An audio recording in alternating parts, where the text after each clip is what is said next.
Hello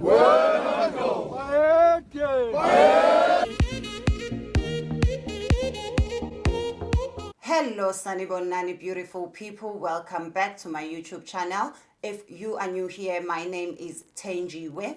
I am a South African content creator currently based in the UK. And this video is not going to be an exciting video because, as some of you may be aware, that as the Zulu Nation we are currently mourning the bowing of our king. On the 12th of March, this past Friday, we lost our king, Goodwill Zwelithini kaZulu. His Royal Majesty took his last breath on Friday, and it has just been such a dark moment for us as South Africa at large, but especially us as the nation of the Zulu people. What I would like you to know is that we loved our king. In particular, I loved and respected our king, and he was a great king. He was a good king. He had been the longest ruling monarch in the history of the Zulu Nation, in the history of the Nguni Nation. We as a country, as the nation, we were getting ready to celebrate his 50 years on the throne this coming December, and it came as a shock when we heard the news. As much as it had been reported that he was in hospital, but we had been told that he was doing better, he was getting better, and we had hope that we would still have him. And I thought I would share with you some of the things that I will really always treasure and cherish about our king. Number one, he was our pillar of strength as the Zulu Nation. I grew up in the township. I did not grow up in the village. I grew up in the city. But because of him, I grew up proud of being a Zulu. I have always carried myself wherever I go, knowing that I have to be an ambassador for my tribe. I have to represent my nation. As some of you have seen me on different stages around the world, I always represent my tribe because I am very, very proud to be Zulu, and that is something that I learned from the king. If you know that Zulus, we are still one of the very few tribes that still celebrates cultural things. We still have the Reed Festival where young maidens go to the king's palace, and people translate that in many different ways, but for us as Zulus, it's part of being proud. It's part of preserving yourself as a young woman, as a maiden, and keeping yourself until you are ready, until the time is right. And the king really fought for that, and it brought back that tradition, and it had been going for 30 years. We were also getting ready to celebrate 30 years of the royal Reed dance, and nobody is forced to do it.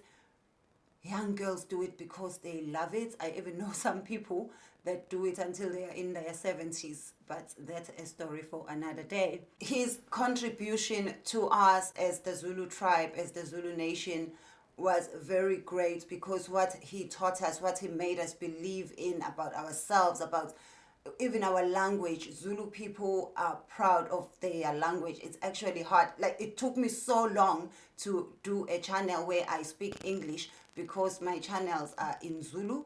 I speak Zulu. We love our language. We love who we are. I remember when I graduated here in London, when I had my law degree, and we were discussing with my friends from uni about what we were going to wear, and I told them, no, I will wear my traditional Zulu outfits, and they really actually thought I was joking. And on the day of the graduation, when I showed up dressed in my Zulu outfit, in my full Zulu outfits, nice and bright, they were shocked. And some of them who come from different African countries were even saying if they had known, they would have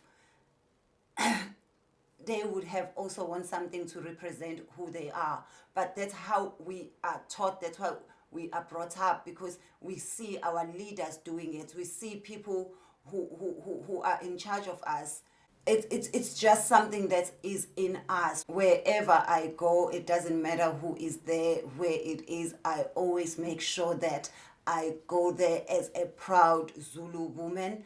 And it's something just so beautiful, and I will forever be thankful to my king, because if he had not been a king who made us proud of who we are, if he had not been a king who led us the right way, and who made sure that we do not forget our traditions, we do not forget our culture, we do not forget who we are, maybe I would have also not cared about my history, my culture, and respect. And one of the things that you will notice is that when we speak, we have a certain different way of addressing. For example, we say the king bowed. We do not use any other word that we use for ordinary people, because we believe that he will multiply all the teachings that he has taught us. We are now left with the responsibility to teach the future generation, and to make sure that whatever we learned from him, we can teach the next generation. Our king was such a humble man, and he cared for ordinary people. He didn't, like, he cared for us. He fought for our land. And even, well, I won't even get into politics, but he really did fight for our land, to make sure that his people are never without the land. If you go to KZN, not the urban areas, not the cities where it's ruled by government, but if you go to the areas where the kings are in charge, where the chiefs under His Royal Majesty are in charge, you will never find any homeless person. You will never find a prostitute, because everyone is taken care of. We still have the spirit of Ubuntu. Everyone looks after the next person. We still have respect, because we still believe in it takes a village to raise a child. The respect is one thing that I hope we do not lose as the Zulu people. I really, really hope that his work will continue, because he was a good king. He was a guiding star who offered us light. And what most people do not realize is that His Royal Majesty has such a beautiful sense of humor. And when I had the privilege of dining with him, of meeting him in person, I was just in awe of the man that he is, of the king that he is. And I was really hoping that he will be our king forever and ever and ever and ever. I am truly, truly grateful to have had a chance to drink from his reservoir of knowledge. His Royal Majesty had a great sense of humor, and he spoke his mind. That was the most beautiful thing about him. He spoke his mind, and he respected everyone regardless of who you were. He respected all his subjects equally. He respected everyone, even people that were not Zulu. He was really our pillar of strength, and his contribution will go on for generations and generations. And people sometimes like to misquote him, especially when it comes to the reed dance, which is a tradition and culture that he brought back to our nation 30 years ago, where girls go to the reed dance, and people like to just only talk about it as the virginity testing. That is not what it is about. Maybe I will do a video and bring some of my friends, some of the girls that I know that attend, and they volunteer to do it. Nobody forces them. And a lot of the girls who go there are very educated. They have their own homes, they have their own cars, there are accountants who go there, there are lawyers who go there. So it's not a barbaric thing at all, but I think I will do a separate video on that, and I will bring the girls, and if you have any questions, you will have a chance to ask them, so that they can tell you why they do it and what happens there. And it's just a dark day for us as the Zulu Nation. And as you can see, my head is covered, and that is what we do in my culture when somebody has passed on to the other life. and we do that. Women have to cover their shoulders, cover their hair. Men do not show their legs or shoulders, so no wearing of shorts or vest or t-shirts with like short sleeves. And it is part of our respect, and nobody is forced to do it. We do it because we want to do it. We do it because we love our culture and we respect our culture. And one of the things that I noticed, even though I am not at home, when I called and asked, because you know the fear of missing out as well, when something like this happens, you wish you were home, you wish you were with your family.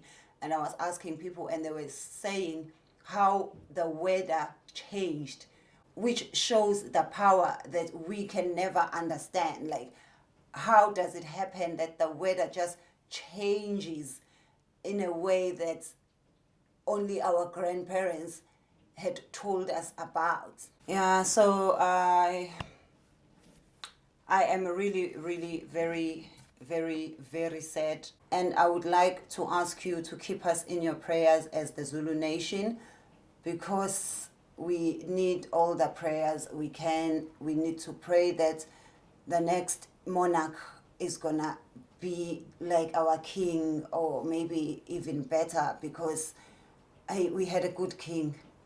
It is a very, very difficult time for us as the Zulu Nation.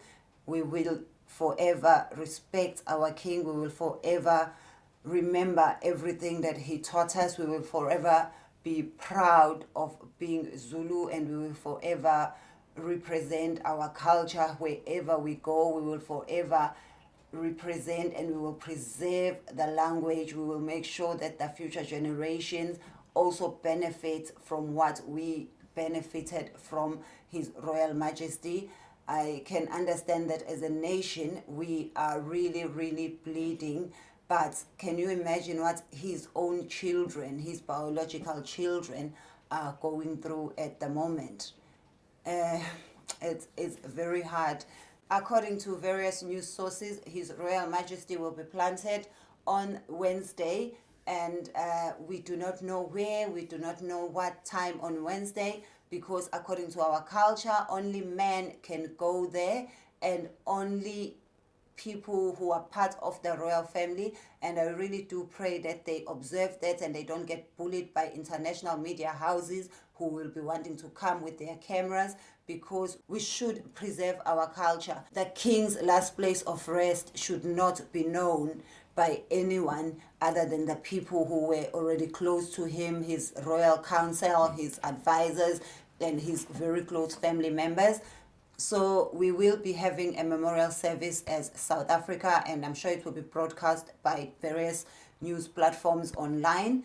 And we remain in mourning, and it is such a dark, it's such a dark moment. And the worst thing is for this to happen when we are still going through certain levels of lockdown, and we are unable, for us who are in the diaspora, because I know even if not all of us would have gone home to pay their last respects, but we would have had something happen at the High Commission in the South Africa House. They would have had something, because even the president of the country did award His Royal Majesty a state funeral, but because of having to observe COVID restrictions, things are just not going to be done as they would have if it was under normal circumstances. Well, I say this, but if we were under normal circumstances, I don't think I would have been doing this video, because I think our king would have been with us today. But yeah, it is just so sad. It is just so sad. Are you guys in touch with who you are? Do you know your history? Do you have kings where you come from? Do you like listen to your kings? Do you know even just your family history? Do you know your family line? Do you know, what do you know about your culture that you can share? Do you dress in a way that represents your culture and who you are? I would like to know that from you. And yeah, it's just been such a hard day, but I must say I've been very, very proud, because all my friends who are here in England, I've got some friends in America, I've got some friends in Canada as well, and they are all observing the protocol. Nobody told them what they need to do. They are all like doing the things that we are supposed to be doing. Obviously, those who work are still going to work because you can't stop going to work. But in KZN, in KwaZulu, all events were cancelled because nobody's gonna be having parties while the nation is mourning. I am so grateful to come from the Zulu tribe because we still practice things that were practiced in the days of Shaka Zulu. And what I wanted to share as well is actually today I was supposed to share a video on the things I hate about Shaka Zulu, but I decided I will share them after the king has been planted. I will share that video, and by things I hate about Shaka Zulu, it's not His Royal Majesty King Shaka Zulu, it's about King Shaka Zulu the movie. So I'm looking forward to sharing that video and hearing your views. But please do keep us in your prayers as the Zulu Nation, and let us just pray that the next monarch will be fit to be king and will continue to do a good job and preserve everything that our king has worked hard for. And I hope that the generation that will come after us will also remember who they are, be proud of who they are. And yeah, I don't know. Yeah, guys, it's just so hard. Thank you so much for watching this video. Please do not forget to share with me in the comment section what is your tribe. I will see you in the next video. Thank you. Bye.